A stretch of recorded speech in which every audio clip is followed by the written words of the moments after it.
Yeah, one of the most painful crucifixions for us really was dying to Messiah complex, where we had pride in our hearts about being a safe church and that we were safe leaders and that this is where people could come if they were really wounded and broken.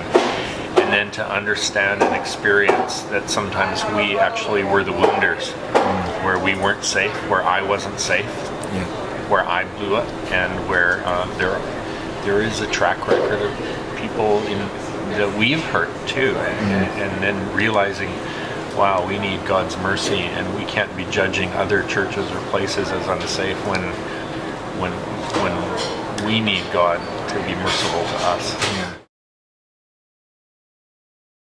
Yeah, so first of all, I would say burnout is almost never from overwork. That's not the issue. Yeah.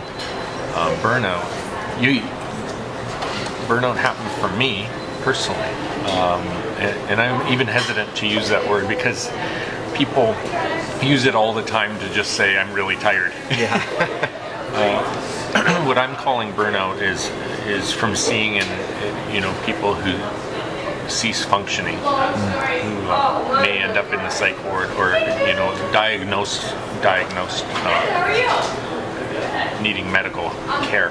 Right. How does that happen to someone? Well,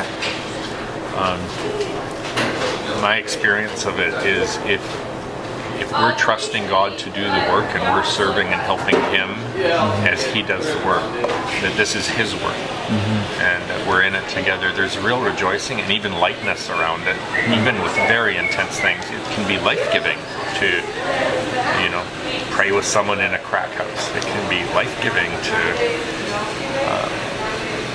deal with extreme poverty if we're seeing Jesus in the middle of it.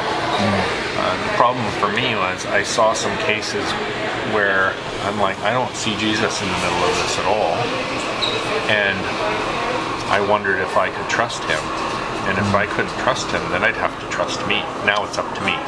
If I don't help them, who's going to help them? And even if God's not helping them, then how do I deal with that? And then we start to take on the burden ourselves. So I think there's an element of a failure to trust that God is doing, God will do, and then we usurp His authority, and now I'm the guy, right? And that can feel very real. It sort of is real if you see someone and you know if I don't help them, actually they probably will die. Now, are we going to carry 1 billion people like that?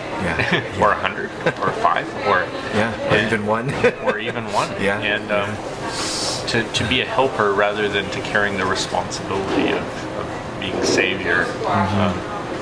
And I know that you can slide into that easily, and it took me some work to have God come and rescue me out of that. Some of it will mean practicing acceptance about other people's plight when you can't do something about it.